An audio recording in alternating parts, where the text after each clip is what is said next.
So I realize this is pretty obvious, but it needs to be said anyway. Part of the reason why Moutier scored so many damn points for us in the postseason was because he's kind of our only guy who can really force the issue offensively like that. I mean, Gary Harris, Justin Anderson, those kind of guys, they're shooters, and that's cool, and Thonmaker's post-game is growing, but it's really not there yet. Besides Gallinari, we don't really have another offensive star.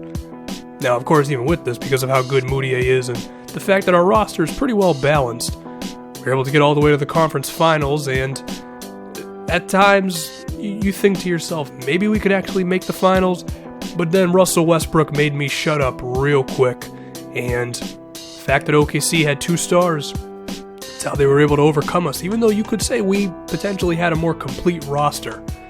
So how are we going to get a star player next to Moutier? Well, thankfully, because of a trade with the Rockets, we have their pick at number 2, and looking at some of the potential trades we could make here, none of them really do much for me. Redick, I'm not trading the pick for Redick. The Schroeder Teague is LOL worthy. Tony Snell is a no. Chandler Parsons is cool, but I think the best option is to draft Dean Richards out of Creighton, who's actually kind of already a beast at a 79 overall. I mean, if you look at his attributes, he's going to be able to put up buckets the second he walks into the league. But now, let's look at free agency a little bit, and hold on. Did it say Carmelo Anthony has declined his player option?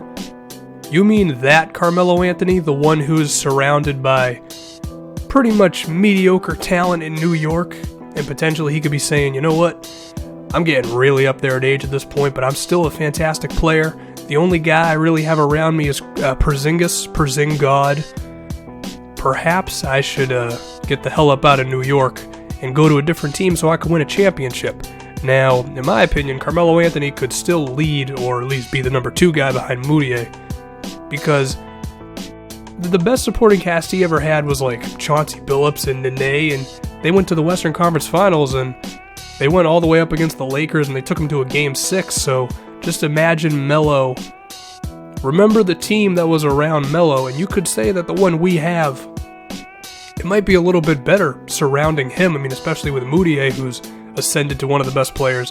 And of course, I mean, the reason they lost to the Lakers is because this was right in the middle of Kobe Bryant's prime, which went on for like 12 frickin' seasons. But is it true? It is. Carmelo Anthony is actually a free agent. My goodness. Does he ever actually go to free agency? And one of the teams that is throwing an offer besides the Knicks is the Houston Rockets. They're playing the Bucks again, don't worry about it. Now, would Melo in Houston be a dream or a nightmare? Pairing him up with James Harden. I mean, you imagine that the beard would be doing the majority of the ball handling. But if you look at the roster around him, Brandon Jennings at point guard, that might be magical with those 3 in the same lineup. Clint Capella seems decent, but I don't know about a difference maker. But at the same time, the pairing of Melo and James Harden could be special offensively. Now, as far as the other side of the floor, listen, at their heights, they've both been, okay defenders, if you want to be nice. I don't know if Melo's really thinking through this one, if he's actually considering going to the Houston Rockets. I mean, if he wants to win a title, he should come to Denver. I mean, New York's not going to win one. I don't think he's winning one with James Harden. Come on, Melo. Come to Denver. You know you want to... Oh, God. You gotta be kidding me, man. Well, unfortunately, we couldn't give him the best offer. I went with the player option because in my experience in 2K, that's always the way to go with free agents. So, unfortunately, all we can do now is just re-sign Jusuf Nurkic, but do not fret. We have a hell of a trade package to put together.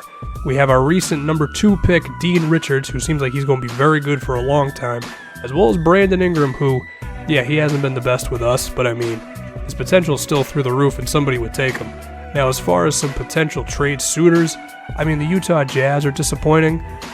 The one star they have is Gordon Hayward. I don't think he's really good enough. The Warriors are awful, but I don't even feel comfortable taking on Steph Curry or Klay Thompson. The Clippers, right around 500, potentially Blake Griffin, depending on how this next season goes for them. I don't know. Team I really want to look at, though, Houston Rockets, once again, they're awful.